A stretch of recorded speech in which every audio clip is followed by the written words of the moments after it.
Yo les voy a pedir un favor a los que están acá, mantengan lo dicho por Rosendo en secreto, porque si las altas autoridades se enteran de que Jauretche justificaba al genocida Roca, nos vamos a quedar sin ese monumento que estamos deseando verlo, como tantos otros monumentos, monumento a Jauretche que se viene ahora, o sea que no sé si será un poco muy triste de mi parte, pero no tengo tantas ganas de que esté el monumento a Jauretche en la 9 de julio. Es muy interesante toda la visión de Jauretche, y lo que es curioso es cómo elimina todo el acuerdo Mitre-Roca, que fue lo que mantuvo la política en una relativa no estabilidad, pero por lo menos dio una continuidad al proyecto de Roca, de modo que esto es un aspecto, es decir, cómo se escribe también la historia. Pero al mismo tiempo el reconocimiento de que la campaña del desierto, el Ejército Nacional,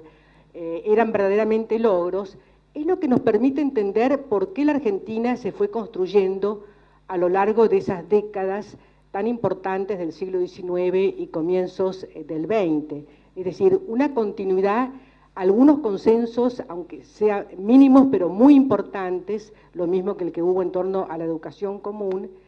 y más adelante la conscripción, y eso fue lo que permitió ir construyendo. En cambio, en esta etapa nuestra de la historia, no podemos ni siquiera asumir la totalidad de nuestra historia, es decir, asumirla con lo bueno y lo malo, es decir, es uno de los graves problemas que tenemos. Pero bueno, me habían invitado acá a hablar de Roque Sáenz Peña, y voy a aprovechar que el director del Museo del Humor, que anda por allí, ha traído unas caricaturas de caras y caretas, donde acá se lo ve, sí, a Roque Sáenz Peña en su taller de carpintero, como él llamaba a de alguna manera, su oficina política, donde está armando muñecos para una elección con piezas muy diversas. Es una caricatura, es de Cao, y del año... yo creo que es de 1904, 1905, la coalición. Esto no pega ni con cola. ¿Por qué no pega ni con cola? Porque si Hipólito Yrigoyen era antimitrista, también Roque Sáenz Peña era muy antimitrista. Y sin embargo, en un momento de su larga trayectoria, de su vida pública como opositor, empieza a construir una coalición, no exactamente con Mitre, que ya está en el final de su vida, pero sí con Emilio Mitre, una figura muy respetada, hijo del general, y que durante un breve tiempo llegan a triunfar en las elecciones de 1906 y llevar diputados al Congreso. Yo he hablado este año, con motivo del centenario de la muerte de Roque Sáenz Peña, y de la biografía que escribí y publiqué en ese momento, he hablado en muchos lados sobre Roque Sáenz Peña, había una larga serie de lugares tan gratos como este, y en todos había algún motivo especial para recordarlo, porque si uno va al Club del Progreso, bueno, Sáenz Peña fue presidente del Club del Progreso, si va al Consejo para las Relaciones Internacionales, está en la Conferencia de Washington, la Conferencia de La Haya, estuve en San Isidro, en el Museo de los Ombúes, y allí, bueno, el abuelo de Roque había sido dueño de la casa que fue en algún momento también de Mariquita Sánchez. Y así sucesivamente, la Embajada del Perú lo honró como un héroe propio. Y aquí cuando hablamos en el Instituto Yrigoyeniano de Roque Sáenz Peña, estamos hablando de dos amigos de juventud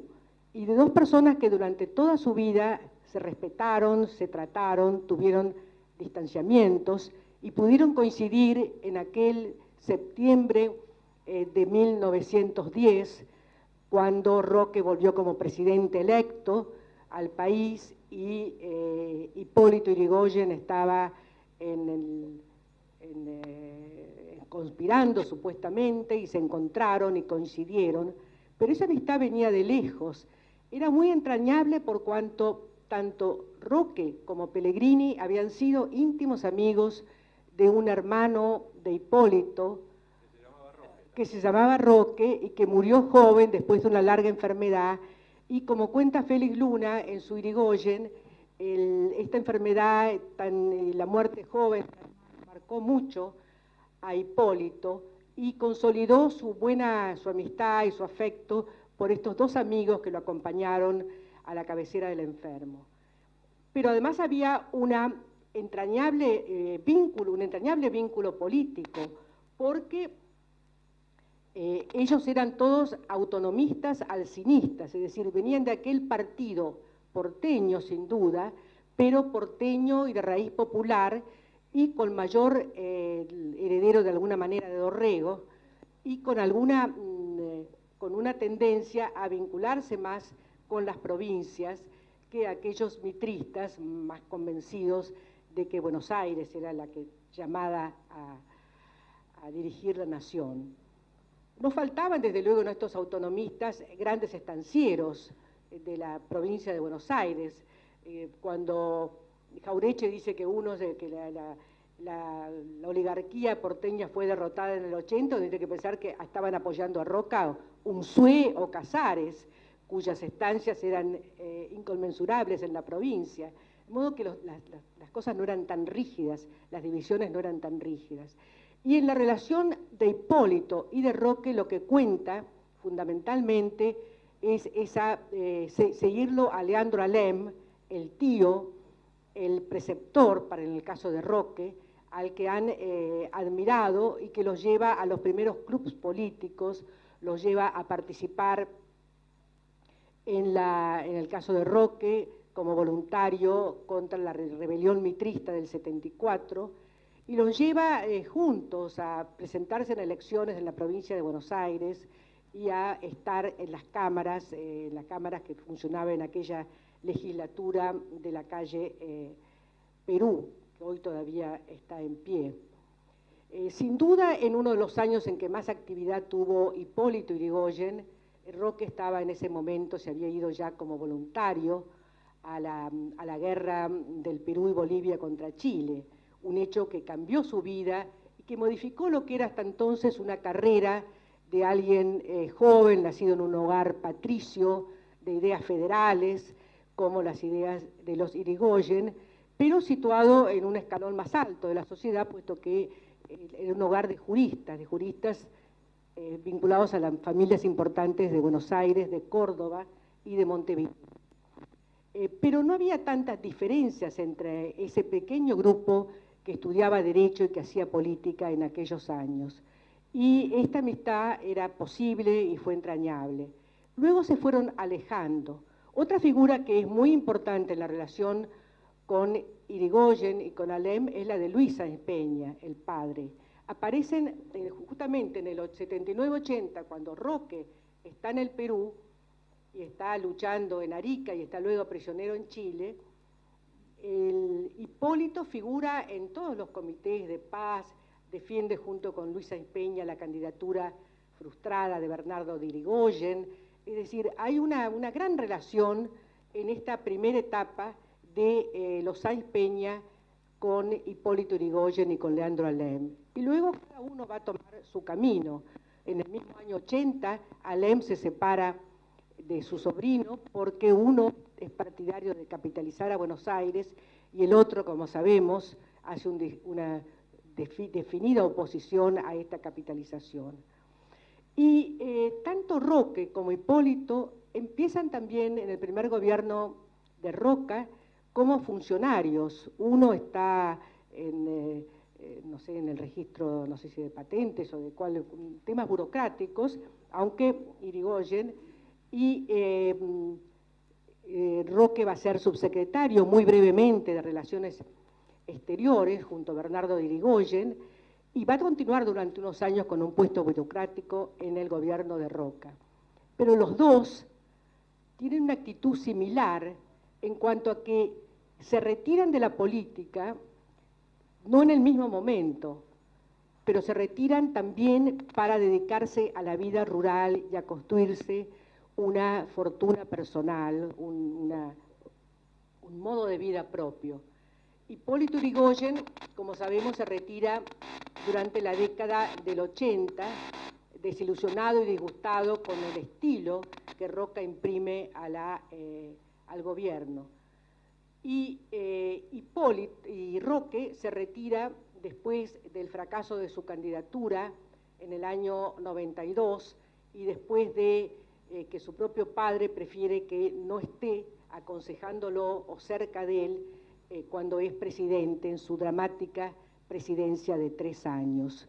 La actitud es la misma, es la de hombres de honor. Si no están en el gobierno, tratan de conseguir una forma de vida,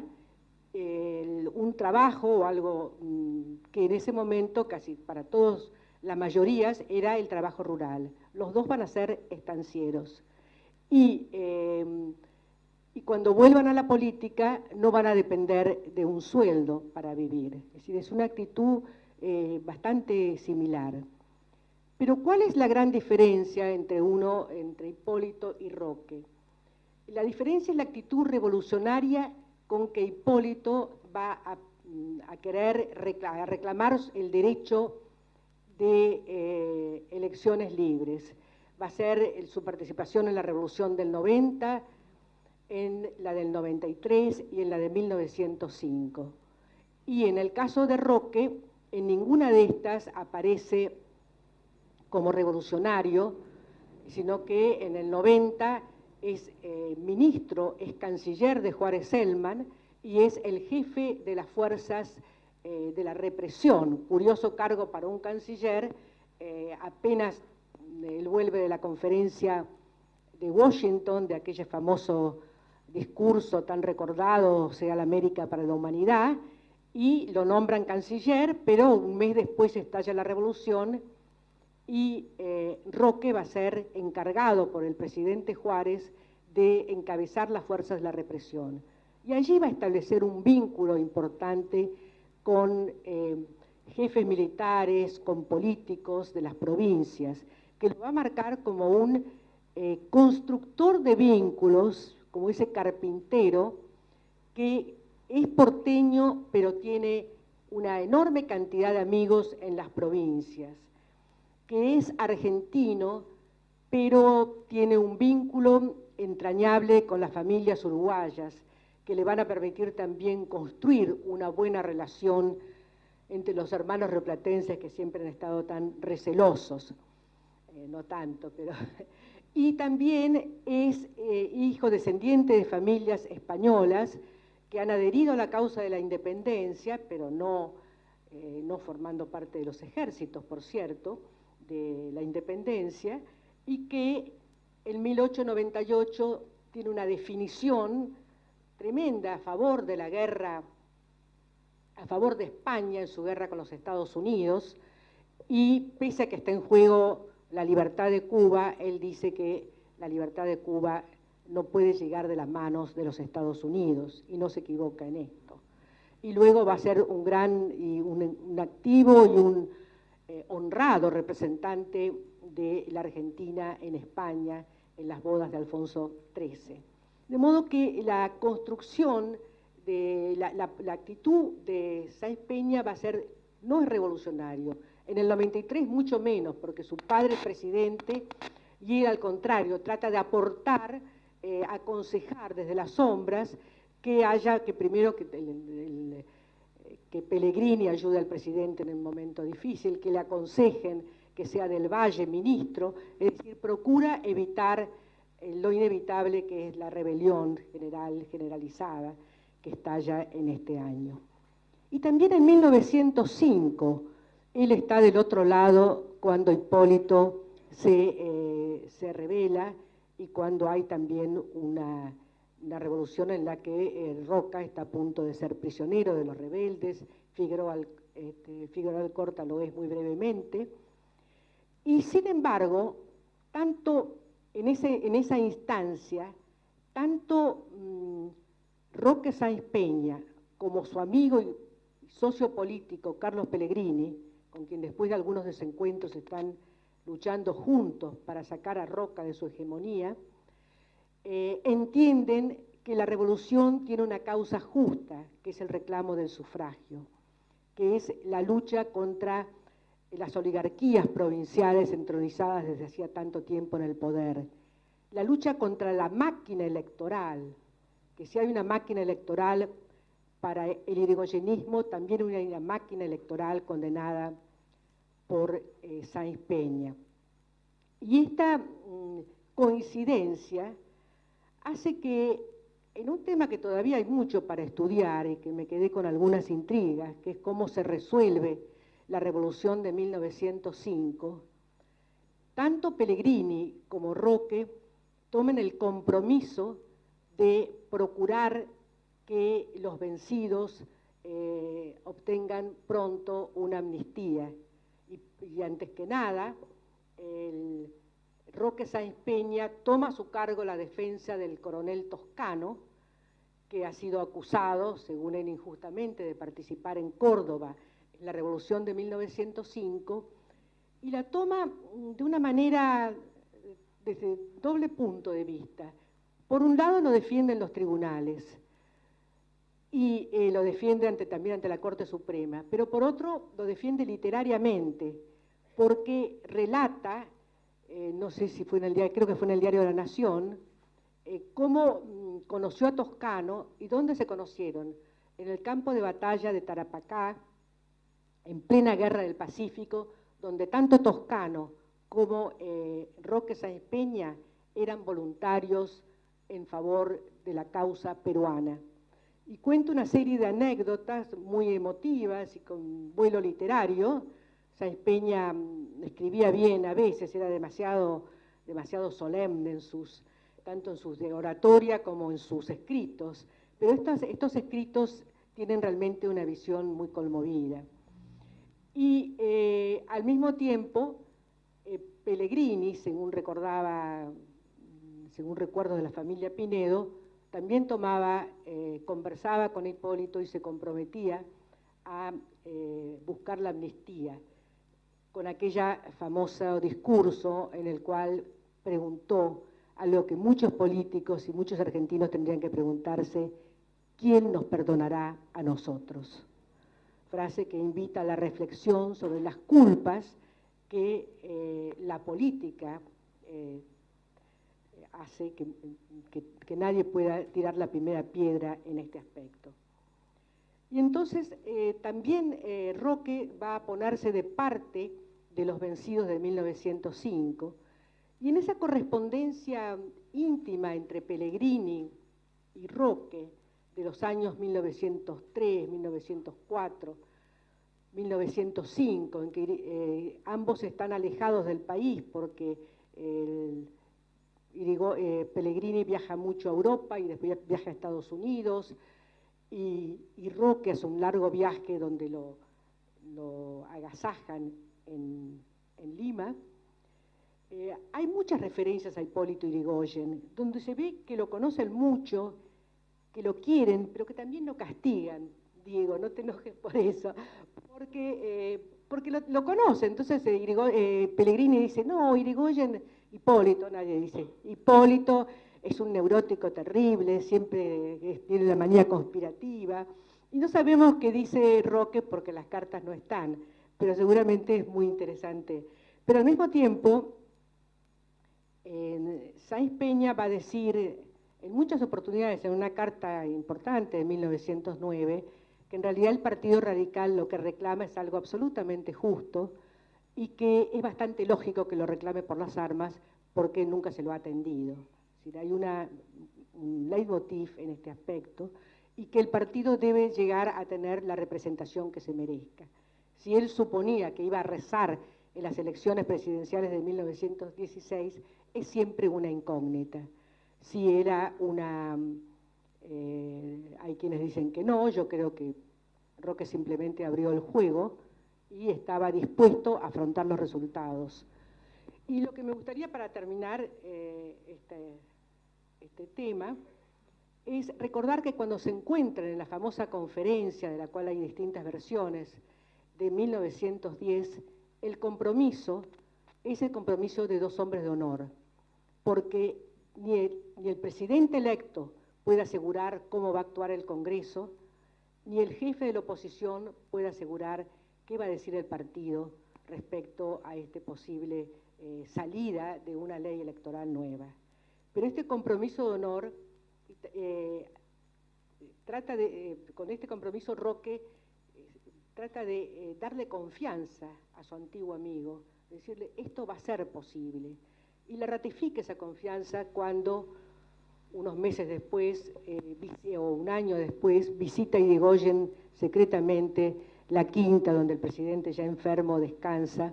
previo al acto electoral de Santa Fe, en que ganó la primera elección el radicalismo,